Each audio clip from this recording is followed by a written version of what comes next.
Sit down please, silakan duduk.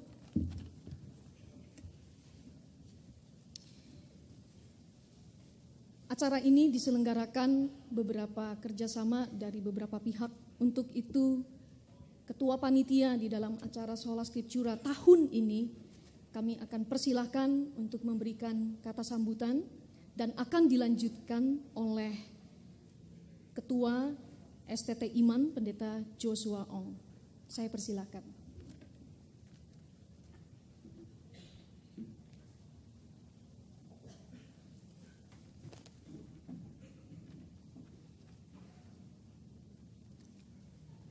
Selamat pagi Bapak Ibu sekalian. Shalom. Pertama-tama kami naikkan syukur pada Tuhan. Pada tahun ini kami STT Iman diberi kesempatan untuk ambil bagian di dalam acara yang sangat penting bagi kita umat Kristiani di Indonesia. Selain itu ucapkan selamat datang kepada para undangan sekalian yang tidak perlu saya sebutkan satu persatu. Pada kesempatan ini kami juga ingin memperkenalkan panitia. Barangkali panitia boleh berdiri sejenak. Semua pihak yang merasa sebagai panitia boleh berdiri sejenak.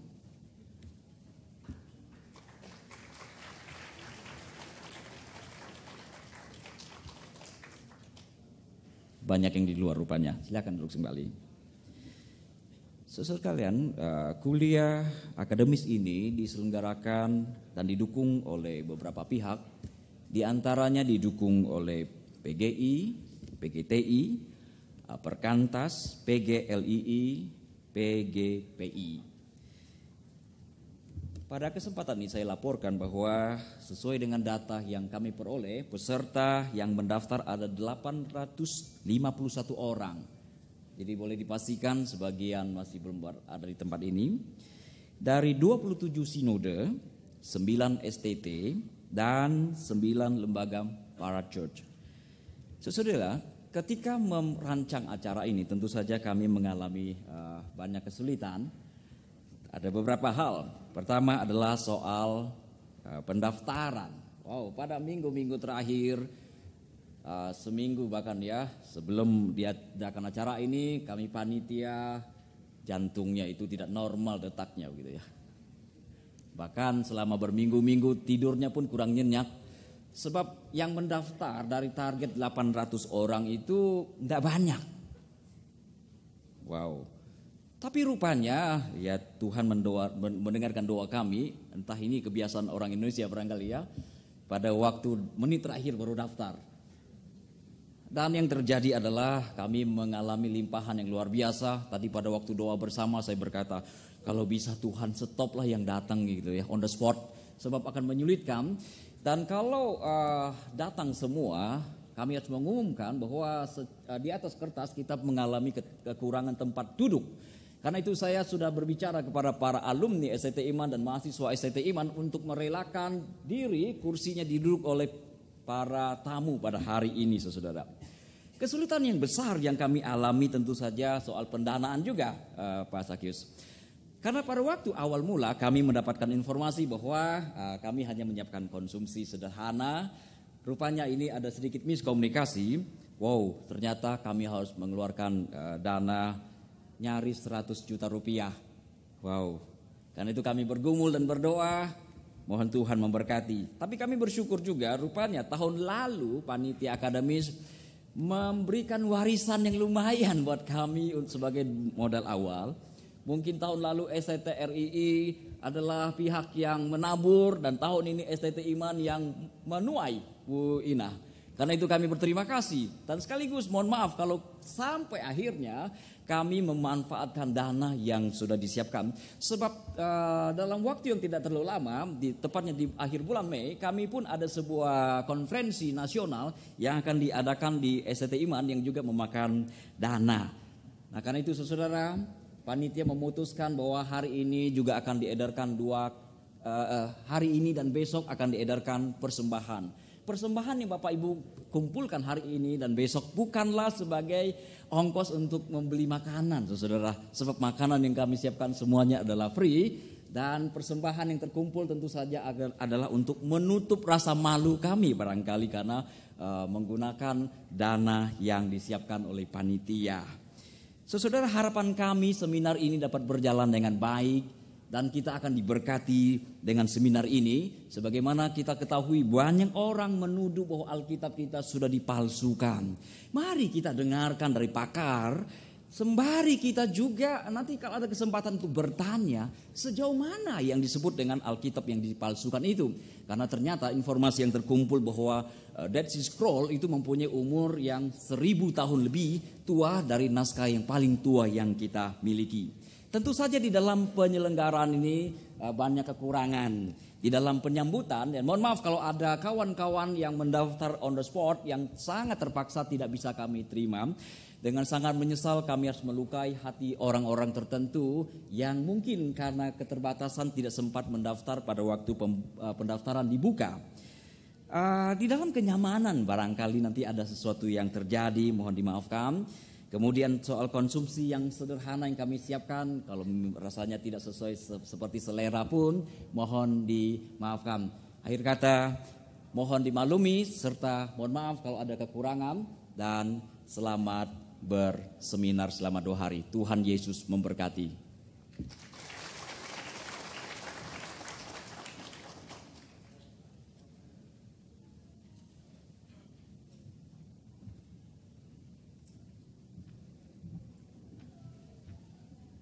Baik, selamat pagi. Apa kabar? Apa kabar? Better than yesterday. Lebih baik dari hari kemarin. Bersyukur kepada Tuhan, tahun ini Sola Scriptura Perkantas mempercayakan penyelenggaraan academic lecture kepada STT Iman. Sebab itu saya atas nama STT Iman menyambut kedatangan dan keikutsertaan saudara dalam seminar ini. Nah, seminar ini adalah bagian dari annual lecture on Biblical Study daripada Sola Scriptura. Sebab itu kami yakin bahwa seminar ini memberikan suatu pengetahuan yang lebih jelas, benar, tepat tentang naskah Laut Mati yang berhubungan dengan kekristenan dan Alkitab. Yang dampak menghasilkan orang Kristen dan sarjana teologi yang mengerti dengan baik apakah hubungan yang erat antara naskah Laut Mati dengan kekristenan Alkitab. Itu yang kami harapkan ini terjadi waktu seminar ini. Biarlah Tuhan berkati seminar ini dan selamat menikmati seminar ini. Terakhir, Greg, saya bisa ngomong apa ya? Mungkin saya bisa katakan anyway,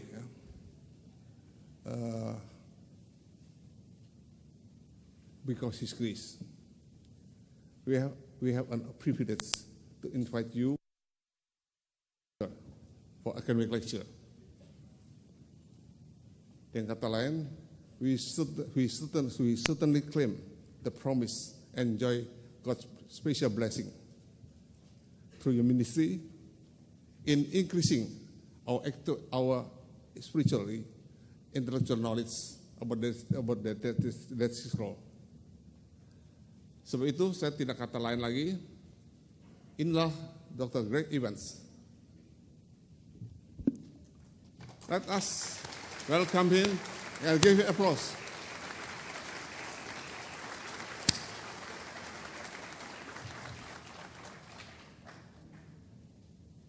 Thank you, Greg.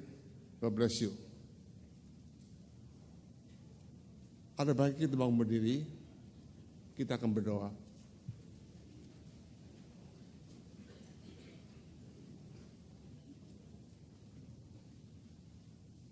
Silakan Pendeta Ima Demastra bisa maju ke muka untuk doakan pembukaan ini.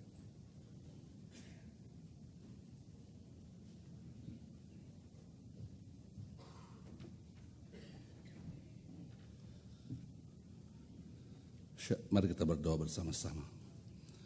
Kami sangat bersyukur ya Tuhan, Karena Engkaulah yang menguasai segala sesuatu, bahkan sejarah ada di tangan Tuhan.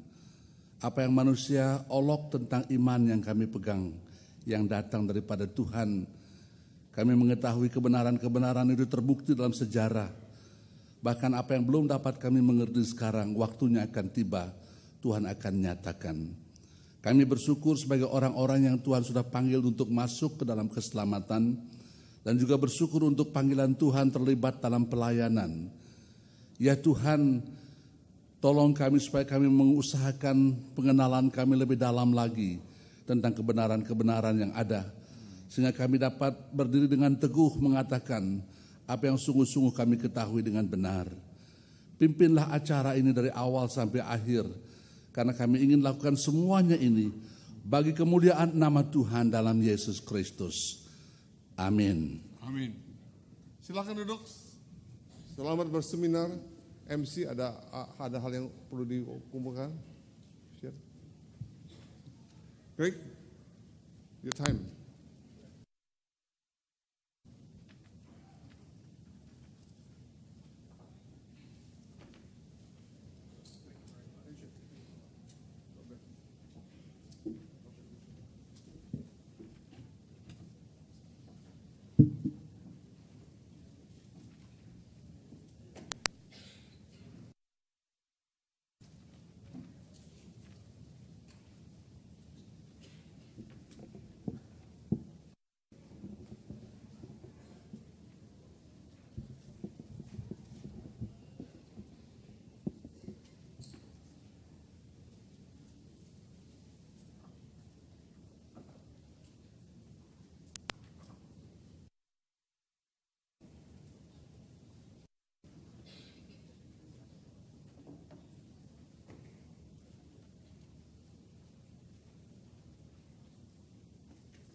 Good morning, good to see you. Selamat pagi, senang bertemu dengan Bapak Ibu Saudara sekalian. I look forward very much to sharing with you the Dead Sea Scrolls. Ya, saya sangat tertarik untuk kemudian membagikan dengan saudara-saudara mengenai gulungan Dead Sea Scroll. And we will talk about the Dead Sea Scrolls and why they are important, especially for understanding the Bible and the early Christian. Bicara tentang gulungan Laut Mati dan kenapa begitu pentingnya supaya kita dapat mengerti juga mengenai kekristenan di awalnya. First, let's begin with an overview of the Dead Sea Scrolls. Pertama-tama kita akan memulai melihat overview daripada Dead Sea Scroll.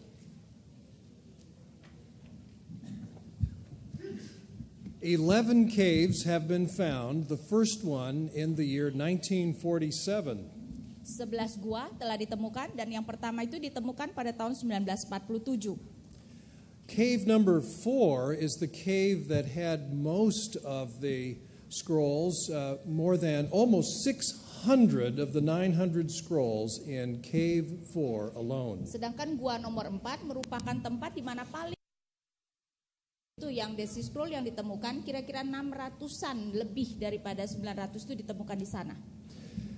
Of these 900 scrolls, 220 of them are scrolls of the Bible. Dari 900 gulungan tersebut, 220 gulungan dari 900 itu adalah mengenai Alkitab.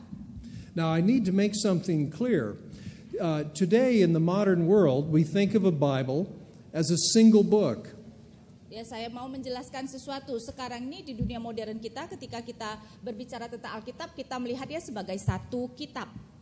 But in the time of the Dead Sea community and the time of Jesus, the Bible scrolls were separate. Genesis, Exodus, they were all separated scrolls, individual scrolls. Tetapi pada waktu itu, pada waktu Tuhan Yesus itu, maka kita melihat bahwa kitab-kitab dalam Alkitab itu merupakan gulungan-gulungan yang terpisah, Kejadian, Keluaran dan sebagainya.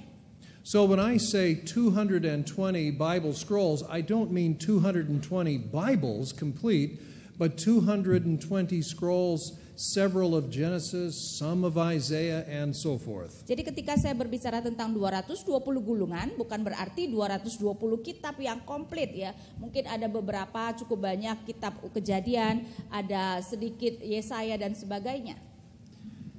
Most of the scrolls date to the 1st century before the time of Jesus Christ. Some of them, however, go back as far as 300 BC. Kebanyakan dari gulungan itu bisa kita tanggalkan kira-kira mungkin abad pertama sebelum kedatangan Tuhan Yesus ya, saat abad pertama sebelum Masehi, tetapi yang paling tua kira-kira sampai abad ketiga sebelum Masehi. Now, no matter what you have heard in the popular press, there are no Christian writings in the Dead Sea Scrolls. Apapun yang saudara mungkin sudah mendengar ya mengenai gulungan Laut Mati, itu tidak ada sebenarnya tulisan Kristen di dalam penemuan gulungan Laut Mati tersebut. There are no references to Jesus Christ or to his apostles or to his family, no references to the church itself. Tidak ada referensi sama sekali kepada Yesus Kristus ataupun kepada para rasul ataupun kepada keluarga, bahkan tidak ada referensi sama sekali kepada gereja. Scrolls are very important for understanding the world of Jesus and his disciples. Tetapi kita harus mengerti bahwa gulungan itu sangat penting untuk bisa mengerti dunia Yesus dan dunia para rasul. So we must ask, where were the scrolls found? Jadi kita harus bertanya di manakah gulungan-gulungan tersebut ditemukan? They were found in the Judean desert near the Dead Sea. Mereka ditemukan di padang gurun Yudea di dekat Laut Mati. The Dead Sea is 400 meters below sea level. Laut Mati itu 400 meter di bawah permukaan laut. It is very hot in the summer, almost as hot as Jakarta. Sangat panas di musim panas, hampir sepanas Jakarta. We must ask, who lived at this place, Qumran, near the Dead Sea? Ya, jadi kita perlu menanyakan siapa yang tinggal di tempat itu, yaitu daerah Qumran yang dekat Laut Mati. There has been some debate. Some say that the ruins that have been found there were originally a fort or fortress. Ada perdebatan, ada yang mengatakan bahwa reruntuhan yang ditemukan di sana tadinya merupakan benteng pertahanan. It has also been suggested that perhaps it was a villa or a country estate, a villa rustica. Tetapi ada juga yang mengatakan mungkin itu adalah real estate, tetapi villa-villa yang ada di luar kota. Some have suggested that perhaps it's a commercial facility, a warehouse for trade. Ada yang mengatakan mungkin itu adalah fasilitas untuk perdagangan seperti gudang. However, most believe that the ruins found at Qumran really were part of a compound for the. Tetapi kebanyakan orang percaya bahwa tempat Qumran tersebut merupakan seperti kampung bagi orang-orang yang bernama Essene atau grup Essene. Let me support that view. Here's what we have that is evidence in its favor. Dan saya akan memberikan dukungan kepada pandangan yang memang paling populer tersebut. Most of the caves that had scrolls in them are very close to the ruins themselves. Karena memang kebanyakan goa yang kita bisa temukan gulungan-gulungan adalah tempat yang sangat dekat di sana kepada reruntuhan tersebut. The pottery found in the caves was made from the same clay from which the dishes and pots, cooking pots and lamps were made, found in the ruins. Begitupun juga bejana-bejana tanah yang dipakai itu merupakan dibuat dari bahan-bahan yang sangat mirip dengan misalnya piring, mangkok yang dipakai di dekat reruntuhan. And shoe nails, that is the nails or the fasteners that held the sandals together, have been found on paths leading from the ruins to the caves. Begitupun juga paku-paku sepatu ya juga bisa ditemukan di sepanjang perjalanan dari goa ke tempat reruntuhan tersebut.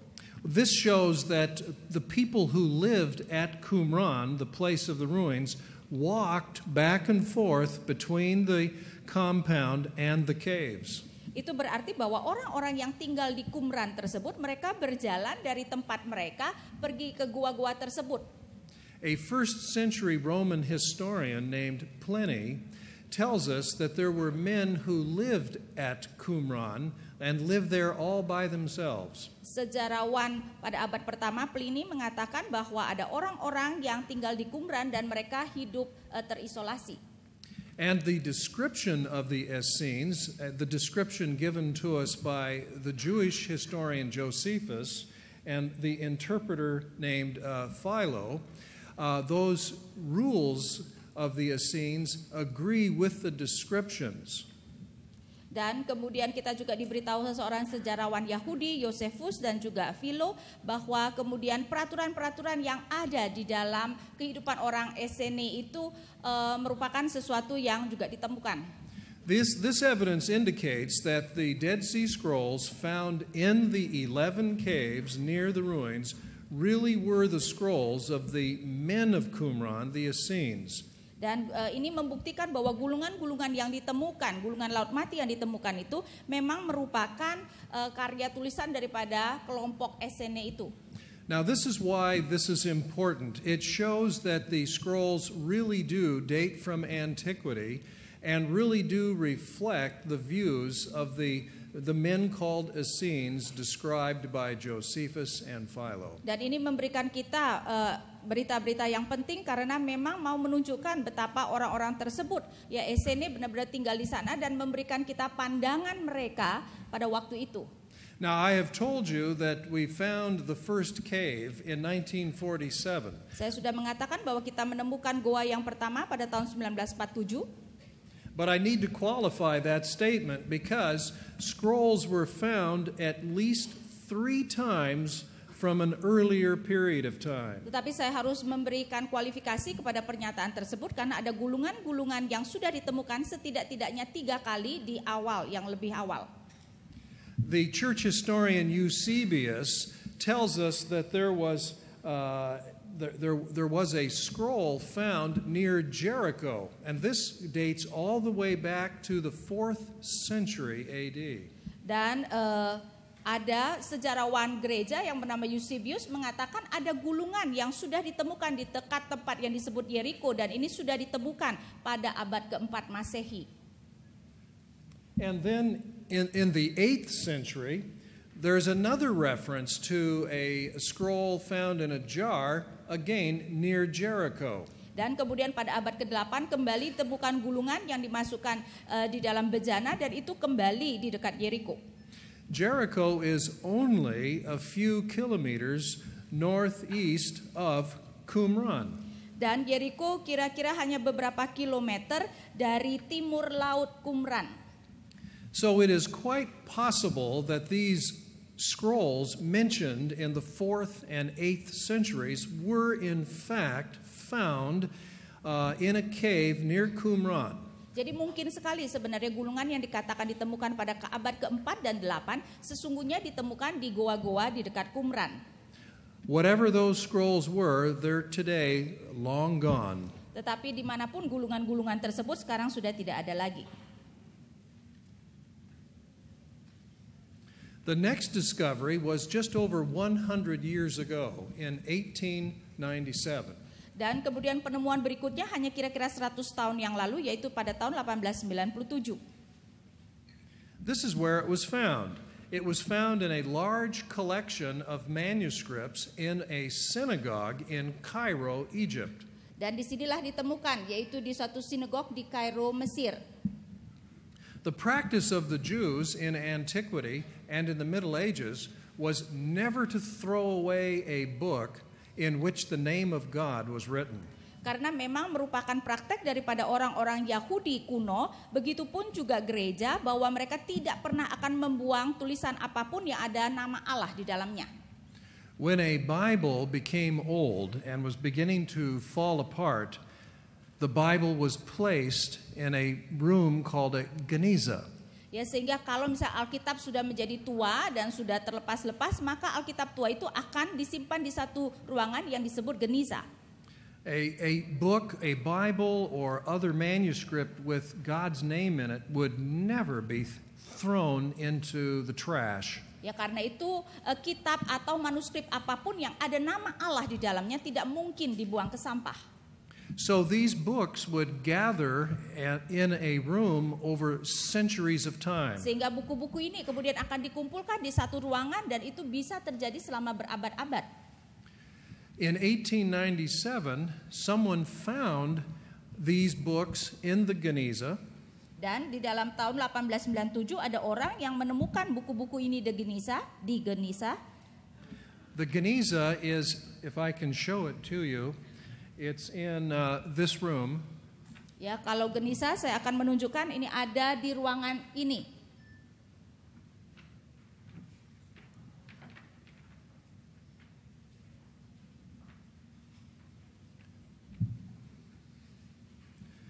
Solomon Schechter, a Jewish scholar at Cambridge University, Dan Solomon Schechter dia adalah seorang ahli Yahudi dari Universitas Cambridge.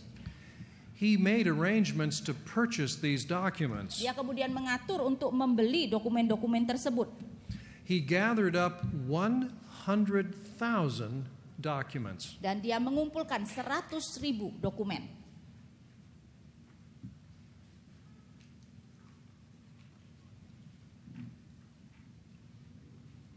Ya, jadi di sana tempatnya 100.000 dokumen. In that picture, you see Professor Solomon Schechter studying these documents. He only studied 1,000 of them, and so there are thousands more to be studied. Ya, dan kita bisa melihat di gambar ini Profesor Schechter mempelajari dokumen-dokumen itu, tetapi dia hanya mampu mempelajari 1,000-an. Jadi masih ada yang ribuan yang belum dipelajari. This project is underway to this very day. It's at Cambridge University. It's called the Schechter-Taylor Collection, and you are welcome to become experts and go there and study. Jadi sampai sekarang ini masih dilakukan ya, proyek pembelajaran tersebut masih dilakukan di Cambridge University dan itu disebut Solomon Schechter-Taylor koleksinya, dan saudara bisa ke sana kalau mau mempelajari. For our purposes, the most important discovery in this Geniza was a document that was called Fragments of a Zadokite Work. Tetapi untuk kita, apa yang sangat penting adalah yang disebut fragmentasi daripada karya Zadok. Now we call this document today the Damascus Covenant document, but that's because we found more copies of it among the Dead Sea Scrolls. Tapi kita menyebutnya sekarang adalah Damascus Covenant Document. Itu adalah karena kita menemukan juga banyak di antara gulungan Laut Mati. So you see, in our own time, the modern time, the first Dead Sea Scroll was found 50 years before Cave 1 was discovered near the Dead Sea in 1947. Jadi kita bisa melihat di dunia modern kita sebenarnya gulungan Laut Mati yang pertama ditemukan itu adalah 50 tahun ya sebelumnya. There were many things found in the Cairo Geniza, fragments of the Bible, fragments of the Targum, the Aramaic paraphrase of the Bible. Ya, jadi banyak hal yang bisa ditemukan di Geniza itu, ada fragmentasi daripada Alkitab tetapi juga fragmentasi dari Targum yang merupakan tulisan Yahudi. The Targums are very important for biblical studies because in paraphrasing the Hebrew text into Aramaic there is also commentary. Karena Targum merupakan sesuatu yang sangat berharga karena Targum ditulis di dalam bahasa Aram dan memparafrasekan ayat-ayat Alkitab dan juga ada komenterinya. Scholars have recognized the importance of the Targums for New Testament study. Para ahli sudah menemukan pentingnya Targum tersebut untuk pembelajaran Perjanjian Baru. But some scholars felt that these Targums were simply too late, that they were produced in the Middle Ages, and therefore they were of no real value. Tetapi ada para ahli yang melihat bahwa Targum ini sebenarnya diproduksi terlalu telat ya, kira-kira abad pertengahan sehingga tidak terlalu berharga. So if you look at the screen, the last bulleted item, you will see references to targums found among the Dead Sea Scrolls. Karena itu kalau kita melihat apa yang ada di sini, kita melihat bahwa di antara gulungan Laut Mati ditemukan juga targum, fragmentasi dari targum.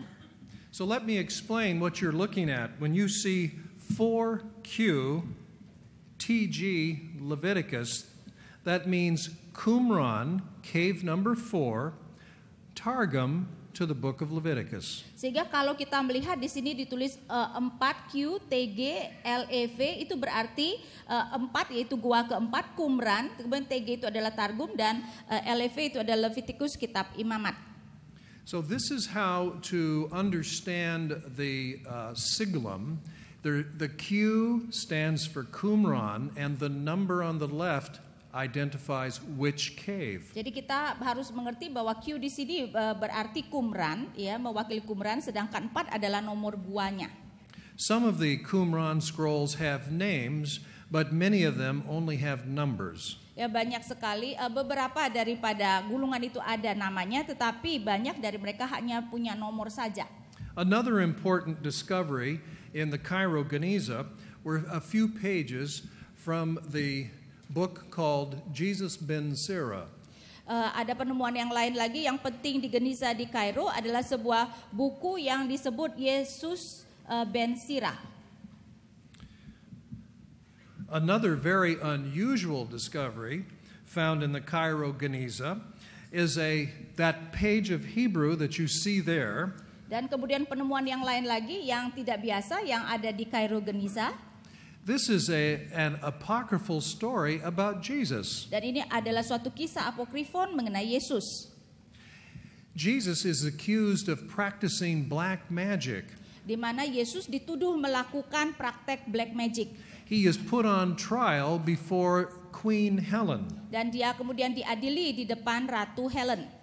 He vindicates himself and he is acquitted.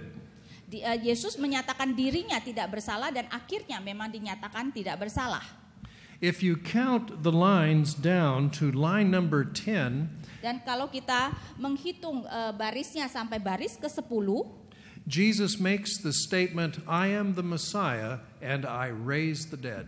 Dan Yesus menyatakan pernyataan ini, akulah sang Mesias dan aku menghidupkan orang mati.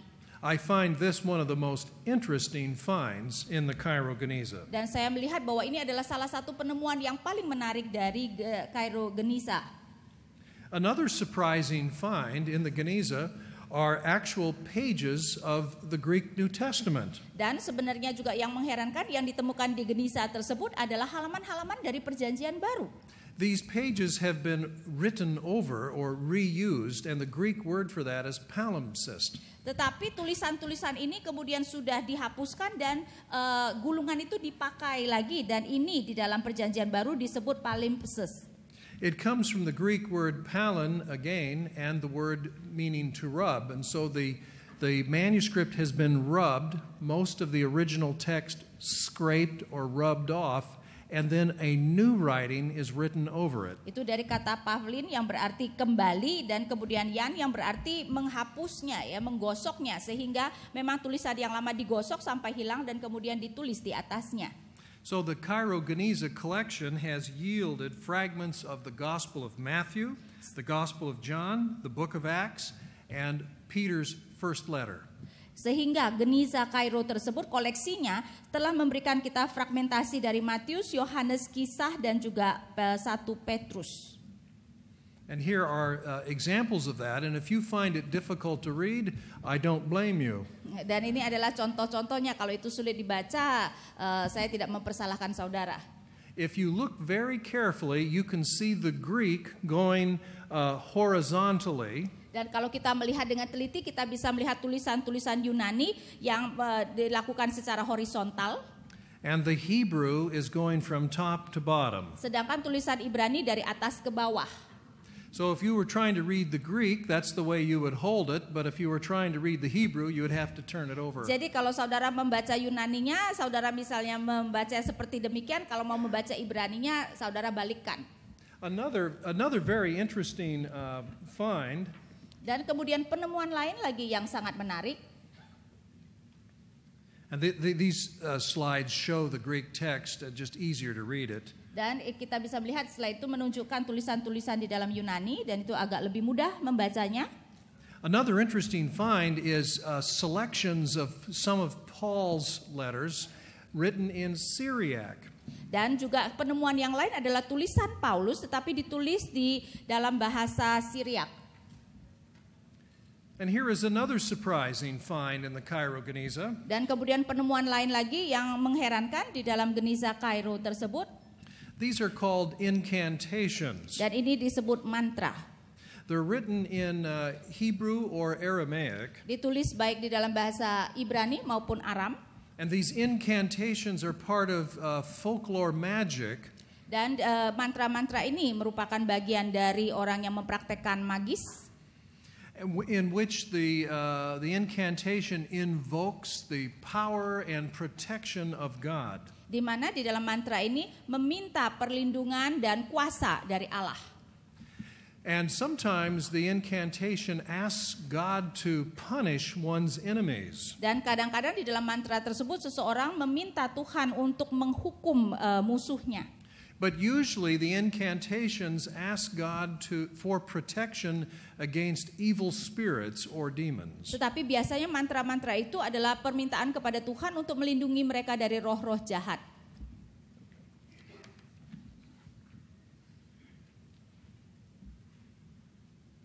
So now let's talk about the discoveries beginning in 1947. Jadi sekarang kita akan mulai berbicara tentang penemuan yang mulai dari tahun 1947. We think the discovery was in late winter or early spring 1947. Kita melihat bahwa penemuan itu mungkin di akhir musim dingin atau permulaan musim semi tahun 1947. I say we think because the Bedouin Palestinians who made the discovery are sometimes imprecise in the way they tell the story. Ya, kita mengatakan kami berpikir karena orang Beduin yang menemukan manuskrip itu kadang-kadang tidak terlalu tepat mengenai waktu ketika mereka memberitakan cerita mereka. But everyone agrees this is the first cave that was discovered that contained scrolls. Tetapi semua orang setuju bahwa ini adalah gua yang pertama yang ditemukan yang ada gulungannya. So the picture on the left shows you the cave opening. Sehingga gambar di sebelah kiri menunjukkan pembukaan daripada gua tersebut. And the picture in the center shows the inside of the cave looking out. Sedangkan gambar yang di tengah adalah melihat dari dalam gua itu melihat ke luar. This cave is about 30 kilometers north of En Gedi on the Dead Sea. Dan gua itu adalah kira-kira 30 km di utara En Gedi di Laut Mati. Well, the discoverers gathered up some of the scrolls from the cave and tried to sell them. Dan kemudian orang-orang yang menemukan kemudian mencoba menjual gulungan-gulungan tersebut. Here are the discoverers. The man on the left is known as Muhammad the Wolf. Dan inilah orang-orang yang menemukan dan orang yang di sebelah kiri dikenal sebagai Muhammad Sang Serigala. Inside the caves were jars as well as scrolls. So the question is, were the scrolls inside the jars originally? Dan di dalam gua itu kita bisa menemukan gulungan dan kita juga bisa menemukan bejana-bejana. Sehingga pertanyaannya adalah apakah gulungan-gulungan tadinya ada di dalam bejana? Well, we think they were because of references to earthen jars we find in the ancient writings. Dan kami berpikir bahwa memang gulungan itu tadinya ada di dalam bejana karena kami bisa menemukan referensi mengenai bejana tanah di dalam tulisan kuno. I draw your attention to the second bullet, the quotation from Jeremiah 32, which reads, "Thus says the Lord of hosts, the God of Israel, take these deeds, both this sealed deed of purchase and this open deed, and put them in an earthenware vessel." Dan saya mau membaca suatu teks yang dikatakan oleh Yeremia, begitulah kata Tuhan alam semesta, Allah Israel, ambillah perbuatan-perbuatan ini dan kemudian materaikan bukti pembelian ini dan kemudian taruhkan mereka di dalam bejana tanah. So if the scroll is put in an earthenware vessel or clay jar, it will then last a long time. Karena itu jika gulungan itu diletakkan di dalam bejana tanah ataupun yang dari tanah liat akan bisa bertahan untuk waktu yang lama. And that's in Jeremiah, but the third bullet is from an apocryphal work known as the Testament of Moses. Itu adalah yang dari Yeremia, tetapi kita juga bisa menemukan ada tulisan daripada yang disebut sebagai testament dari Musa. And it says in chapter 1, "You shall arrange the scrolls, anoint them with cedar, and deposit them in earthenware jars." Dan di sini dikatakan bahwa engkau seharusnya mengatur yaitu gulungan-gulungan tersebut, kemudian minyaki mereka dan taruhkan mereka di dalam bejana tanah. There is additional evidence that the scrolls really were placed in the jars, and we will consider that evidence later. Dan ada bukti yang lebih awal yang menunjukkan memang gulungan-gulungan itu ada di dalam bejana. Nanti kita akan lihat. Well, in any case, Muhammad the Wolf and his friends gathered up the scrolls and tried to sell them. Ya, apa yang terjadi adalah Muhammad sang serigala dan temannya mereka mengumpulkan gulungan-gulungan tersebut dan mencoba menjualnya. Eventually, the scrolls were shown to a Palestinian Christian in Bethlehem who traded in antiquities. His name was Kando. Dan akhirnya gulungan itu jatuh kepada seorang Palestinian yang memang merupakan orang yang berdagang barang-barang kuno dan dia namanya adalah Kondo. In this picture you see Kando. There he is as he looked about 50 years ago. Ya, jadi inilah Kando, ya, di mana mungkin inilah tampangnya kira-kira 50 tahun yang lalu. And you see next to him one of the Dead Sea Scrolls jars. Dan kita bisa melihat gambar di sebelahnya adalah merupakan salah satu bejana yang dari gulungan laut mati. I have seen that jar myself, and if you go to my webpage, you can see me touching it. Jadi saya juga sudah melihat bejana tersebut. Kalau saudara melihat website saya, saudara bisa melihat saya menyentuh bejana tersebut. I met Kando in 1992 and he died the next year. Saya bertemu dengan Kando tahun 1992, tetapi 1 tahun kemudian dia meninggal. Sometimes I have that effect on people. Kadang-kadang saya mempunyai pengaruh seperti itu pada orang. Only kidding. Hanya bercanda. Well, Kando recognized the value of the scrolls. I'm glad he did. Kando kemudian mengerti nilai daripada gulungan tersebut dan saya senang dia menyadari itu. The reason Muhammad the Wolf and the others took the scrolls to Kando was because the scrolls are made of leather. Kenapa sebenarnya Muhammad dan temannya membawa gulungan tersebut kepada Kando? Karena sebenarnya gulungan-gulungan tersebut terdiri dari kulit. Not only did Kando trade in antiquities, he made leather shoes. Karena Kando bukan saja seorang pedagang barang antik, tetapi dia juga pembuat sepatu dari kulit. Muhammad the Wolf thought that Kando might want to make some sandals out of the Dead Sea Scrolls. Sehingga Muhammad berpikir mungkin si Kando tertarik untuk membuat sandal dari gulungan laut mati tersebut. Fortunately, Kando was a smart man and knew the scrolls were worth far more than just shoe leather. Ya, untunglah kemudian Kando adalah orang yang pintar dan dia tahu bahwa gulungan ini mempunyai nilai yang jauh lebih tinggi daripada kulit untuk sepatu. Well, in the summer of 1947, di dalam musim panas 1947, Kando was able to sell some of the scrolls to Mar Samuel, the head of the Syrian Christian Church. Kando kemudian berhasil menjual beberapa gulungan itu kepada Mar Samuel. Dia adalah kepala daripada gereja Ortodoks Syria. A Hebrew Bible scholar saw the scrolls, but he did not think they were genuine. He thought they dated to the Middle Ages. Ya, sayangnya ada seorang ahli Alkitab Ibrani yang melihat gulungan itu, tetapi berpikir ini adalah gulungan-gulungan yang mungkin ditulis di abad pertengahan. Well, more finds were made. The Bedouin went back to Cave 4 and found more scroll fragments. Tetapi kemudian ada penemuan yang lain lagi, orang-orang Beduin itu kembali ke gua-gua dan menemukan gulungan-gulungan yang lain. In August of 1947, 2 American scholars arrived in Palestine, John Trevor and William Brownlee. Dan kemudian Agustus 1947 ada dua orang Amerika yang datang ke sana, John Trevor dan William Brownlee. In the fall of 1947, the scrolls were shown to Professor Eleazar Sukenik. Dan kemudian pada musim gugur tahun 1947, gulungan-gulungan itu ditunjukkan kepada seorang profesor. And in February of 1948, the scrolls were shown to John Trevor. Dan kemudian Februari 1948, gulungan itu ditunjukkan kepada John Trevor. John Trevor recognized their great antiquity and recognized their importance. Dan John Trevor bisa melihat bahwa ini adalah gulungan-gulungan yang sangat kuno dan melihat kepentingannya. So John Trevor took his camera and photographed the scrolls. Jadi John Trevor kemudian mengambil kameranya dan membuat foto daripada gulungan-gulungan tersebut.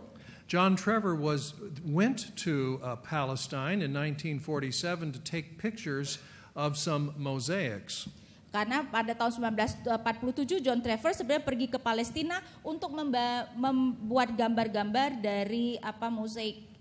So in the providence of God, there John Trevor was with his camera when the Dead Sea Scrolls were found. Jadi di dalam pemeliharaan Tuhan, kebetulan sekali John Trevor ada di sana di Palestina dengan kameranya ketika gulungan Laut Mati ditemukan. And there is the book that now has his photographs.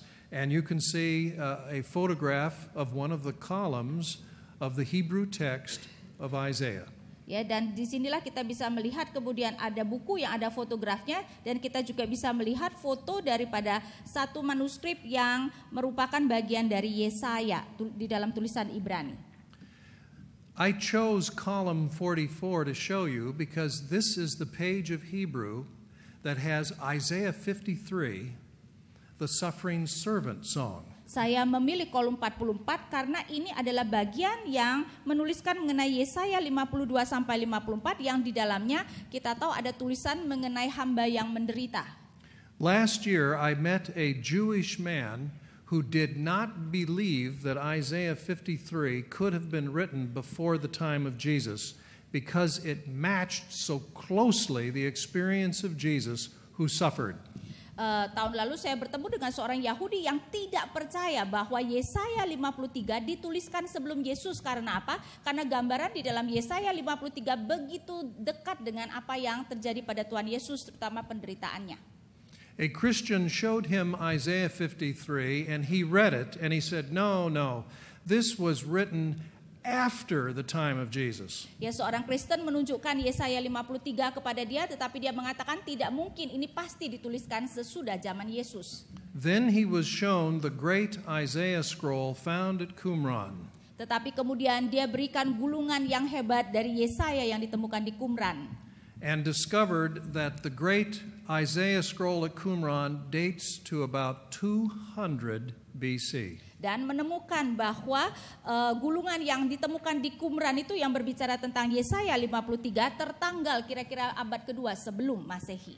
He realized that Isaiah 53 found at Qumran is exactly the way Isaiah 53 is in your Bible. Dan dia menemukan bahwa Yesaya 53 yang ditemukan di dalam gulungan Laut Mati tersebut di Qumran merupakan isinya persis sama dengan Yesaya 53 dalam Alkitab kita. He was so impressed with the prophecy of the suffering servant that he became a Christian. Dia begitu terkesan dengan nubuat dari hamba yang menderita sehingga akhirnya dia menjadi Kristen. More caves were found. Kemudian gua-gua yang lain ditemukan. In the next 8-9 years or so, several caves were found, 11 caves in all from 1947 to 1956. Ya, di dalam 8-9 tahun kemudian 11 keseluruhannya 11 gua ditemukan, yaitu tahun 1947 sampai 1956. In this picture you see caves 2, Dan di 3, gambar ini 5, 7, and 8. saudara bisa melihat gua nomor 2, 3, 5, 7 dan 8. And more caves were found. In this picture you see caves 6, Dan kemudian gua-gua yang lain lagi, saudara bisa melihat gua ke-6. and cave 10, cave 11, Dan kemudian gua nomor 10, nomor 11. and of course I saved for last a picture of Cave 4, which in English we say the mother lode. Dan tentu saja kemudian adalah gua yang keempat, di Inggris disebut the mother lode, mau menunjukkan memang yang paling berharga itu yang ditemukan di sini.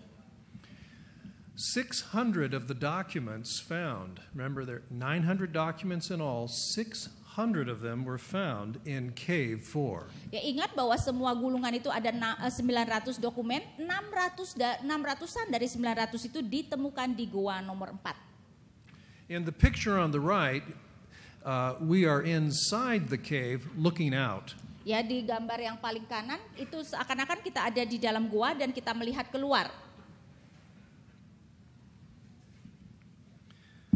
So a scrolls team, a team of scholars, was organized to study the scrolls. Sehingga kita melihat ada satu tim daripada para ahli kemudian mempelajari gulungan-gulungan tersebut. This man is Lancaster Harding. He was in Jordan and was the director of the Jordanian Antiquities. Dan ini adalah Lancaster Harding, dia ada di Yordan dan merupakan seorang yang penting. And you can see he is smoking while he's studying the scrolls. Dan saudara bisa melihat dia sambil merokok sambil mempelajari gulungan tersebut. Some of the scrolls have cigarette burns. Sehingga beberapa gulungan itu ada bekas gosongan dari rokok. You are not allowed to smoke now when you look at the scrolls. Ya, sekarang saudara dilarang untuk merokok kalau sedang mempelajari gulungan tersebut. Here is where the study took place. It's in the Rockefeller Museum. Dan sekarang studi itu terjadi di sini, yaitu di Museum Rockefeller. In the lower left, you see the scrolls team relaxing at a table. Di bagian kiri bawah, saudara bisa melihat tim ini sedang rileks. And the picture on the right shows the scrolls and many fragments laid out on tables. Dan yang sebelah kanan, saudara bisa melihat gulungan-gulungan yang kemudian ditebarkan dan terdiri dari kepingan-kepingan fragmentasi. Look at the picture carefully. You'll see the large windows through which sunlight is streaming. Kalau saudara memperhatikan dengan teliti, saudara bisa melihat ada jendela yang besar di mana cahaya bisa masuk. The scrolls are being left in contact of direct sunlight. Dan di mana gulungan-gulungan ini ditempatkan di tempat-tempat di mana sinar langsung bisa kemudian menyentuhnya. The Dead Sea Scrolls in the last 50 years have deteriorated more than they did in the previous 500 years. Gulungan Laut Mati di dalam 50 tahun terakhir sudah semakin memburuk, jauh lebih memburuk daripada 500 tahun sebelumnya. We have learned how to take better care of them. Sekarang kita sudah belajar untuk bagaimana memeliharanya dengan baik. Now they are kept in darkness, and when studied under light, it's a very soft light that does not harm them. Ya, jadi sekarang ditempatkan di tempat-tempat yang gelap, dan kalau saudara mempelajarinya harus memakai cahaya yang redup saja yang tidak akan merusaknya. Here is another one of the original scrolls scholars. He is Frank Moore Cross. Frank is quite elderly now, but he is still living, and he's at Harvard University. Dan salah satu sekarang ahli juga adalah Frank Moore Cross. Dia sekarang masih hidup, ya, walaupun sudah tua.